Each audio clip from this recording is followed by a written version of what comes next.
Hello, my little story explorers, and welcome. It's your story mom, and I am so happy you found a cozy spot to listen with me today.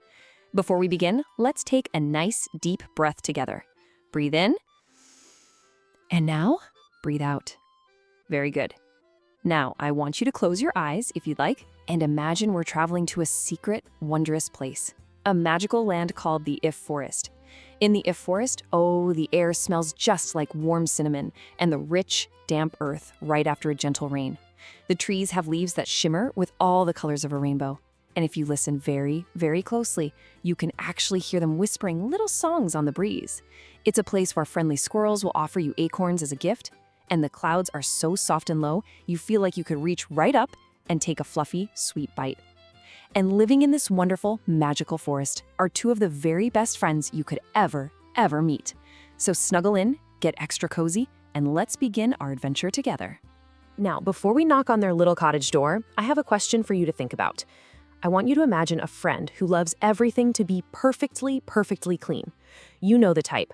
Their crayons are always lined up in perfect color order, their bed is always made with crisp, neat corners, and they never ever have a single sock that's lost its partner.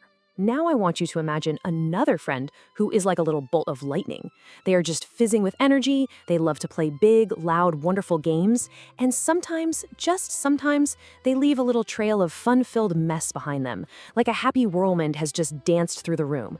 What do you think would happen if that super energetic friend, that little lightning bolt, went to play at the super neat friend's perfectly tidy house? Can you just imagine the kinds of fun and maybe even the silly topsy-turvy things that might happen? Well, let's find out together what happens in our story. Our story begins with our two very best friends. And even though they loved playing together more than anything else in the whole If Forest, they were as different as a quiet, starry night and a bright, sunny day. One was a very thoughtful and very tidy wolf, and the other was a very zippy and adventurous girl you might have heard of before named Little Red Riding Hood. The wolf, you see, he loved his home to be a peaceful, quiet sanctuary. He moved slowly and very carefully, just like a gentle river flowing calmly through the woods. He believed that everything in the whole wide world, from his favorite teacup to his tiny little reading glasses, had its own special, cozy home where it belonged and felt safe. Oh, he found such great joy in seeing his books lined up perfectly by height on the shelf, and his 3 favorite smooth pebbles sitting perfectly still on his windowsill. But Little Red Riding Hood, she was a symphony of motion. She loved big, exciting adventures that made her heart beat fast. She moved just like the wind, with her famous red cloak billowing out behind her. To her, a floor wasn't just for walking. Oh no! A floor was a stage for dancing, a map for a grand treasure hunt, the biggest, bestest playground in the entire world. So our story starts on one particularly lovely, quiet afternoon. A warm, golden sunbeam was slanting through the sparkling clean window of the wolf's house, and it lit up the polished wooden floor until it glowed just like honey. The wolf was sitting peacefully in his favorite rocking chair, which was gently creaking back and forth.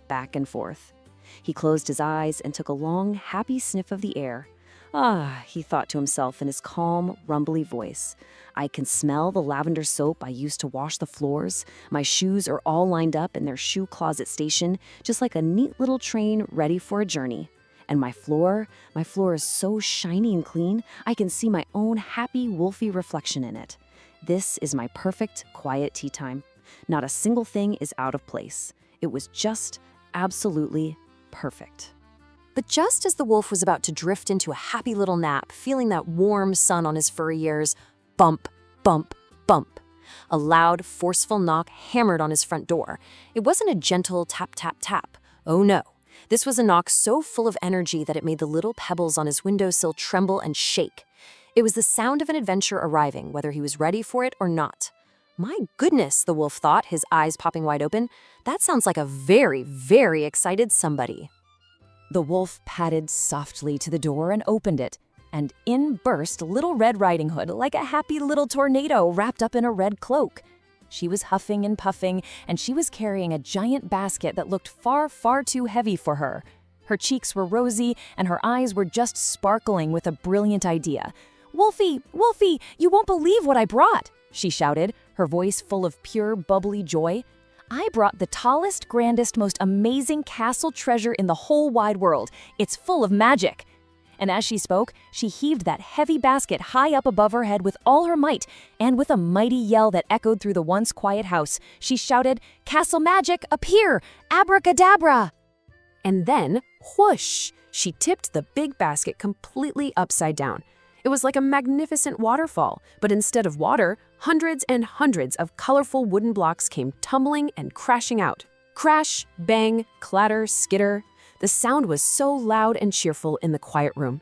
There were bright red blocks and sunny yellow blocks, deep blue blocks and grassy green ones. There were round ones that rolled all the way under the sofa, square ones that slid across the floor, and pointy triangle ones that looked just like tiny little mountains. They spilled and bounced and scattered all across the wolf's beautifully shiny floor.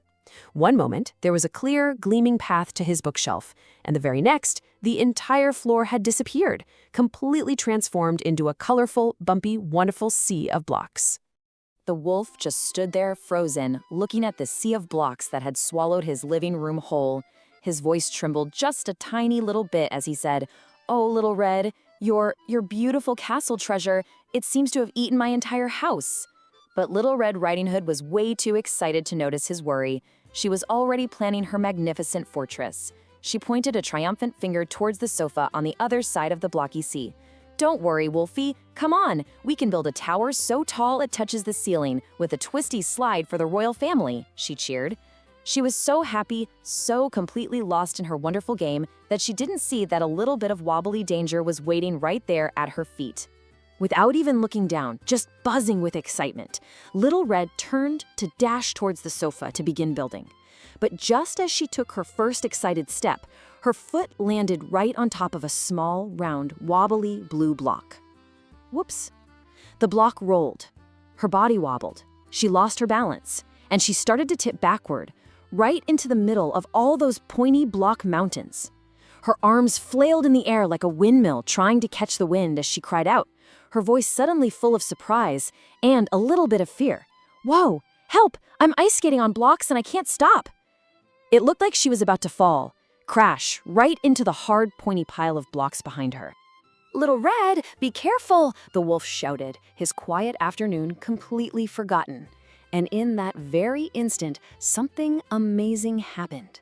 Our usually slow, calm, thoughtful wolf suddenly transformed into a graceful, heroic ballet dancer. He knew he had to save his best friend. But when he looked down, he saw all the little blocks scattered everywhere, and he thought, "Oh no, if my big wolf feet step on them, these lovely, colorful blocks might crack or break, and my poor paws will hurt so much. What should I do?" So in a flash of brilliance, he decided to perform the world's first ever rescue ballet. First, for step 1, he rose up onto his very tiptoes like a real dancer, finding the tiny empty spaces of shiny floor between all the blocks. For step 2, he carefully, gracefully twirled to the left, his tail held out for balance, just missing a sharp-cornered square block. For step 3, he saw a tall tower of blocks right in his path, so he took a deep breath, bent his knees low, and leap. He jumped right over it, soaring through the air for a moment. And for the grand finale, he stretched out his long, gray arms as far as they could possibly go and swoop! He caught Little Red just before she fell, holding her safe and sound in his arms. They spun around gently one more time before coming to a perfect, breathless stop. The wolf was breathing fast, his heart thumping like a drum against his chest. Thump, thump, thump. But his voice was soft and gentle as he held his friend. "I've got you," he panted. "Are you okay, Little Red? That was a very close call." Little Red Riding Hood held onto the wolf's arm tightly. Her own heart was beating just as fast. "That was very scary." She looked at him with wide, thankful eyes and said, "Wow, Wolfie, your dancing was a little bit wobbly, but it was also amazing. Thank you so much for catching me." And after that big, scary surprise, it seemed Little Red had learned something very, very important. Little Red Riding Hood looked down at the hundreds of colorful blocks covering the floor. Before, she'd only seen a fun, exciting playground. But now, she saw all the pointy corners and the wobbly round pieces. And she finally understood. She realized that a messy floor, even one that looks like a happy, colorful adventure, can also be a very dangerous floor. She had been thinking only about the fun of building her amazing castle, and she had completely forgotten to think about being safe. She almost got hurt, and her best friend had to do a wild, wobbly rescue dance just to save her. The kind, gentle wolf nodded. He pointed a soft paw to the lonely-looking blocks on the floor and said in his softest, kindest voice, "You know, it's not really the blocks' fault. Let's think about it from their side. All these little block buddies were sleeping so soundly in their cozy blue basket bed, all snuggled up together. When you suddenly scattered them all over the hard, cold floor, they got scared. They worry that a big foot might step on them and break their pretty corners. They feel afraid and lonely when they are all by themselves out here. What they love most is to be all together again, back in their warm basket home. That's where they feel safe and happy and ready for the next game." Little Red listened so carefully. She looked down at the blocks at her feet, and she felt a little bit sorry for them. "You're right, Wolfie. I never thought about them being scared. I'm sorry," she said quietly. "I'll be sure to look where I'm going next time." And then a familiar sparkle returned to her eyes because she had a brilliant new idea, a new game. She smiled a big, wide smile and said, "I know. Let's not just clean up. Let's pretend the blocks are little passengers on a train and we are the conductors. We have to help send them all home to their warm blue basket bed so they can get a good night's sleep. What do you think?" And just like that, she showed that cleaning up could be just as much of an adventure as making a mess. And that brings us to the end of our story about the tidy wolf and his messy friend, Little Red. But now, my little story explorer, I have a question for you. It's your turn to think about your own playroom, your own bedroom, and your own special toys.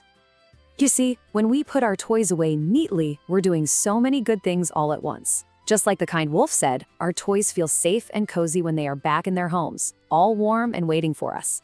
And just like Little Red learned, when the floor is clear, we won't trip or fall on a wobbly round block. It's so much safer for us to run and dance and play.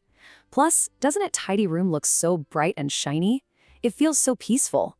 And when everything is in its place, it's super easy to find exactly what you need to start a brand new adventure the very next day. So, my final question for you today is this: where are your special toys resting right now? Think about them for a moment. Are they still out on the floor, having a lonely adventure all by themselves? Or are they already tucked in, safe and sound in their cozy homes, their baskets, their shelves, their drawers, dreaming of the next time you'll play together? Let's all be like the wolf and Little Red and be kind conductors, helping our toy passengers get home safely. Thank you for listening so wonderfully, my sweet little friends. Good night.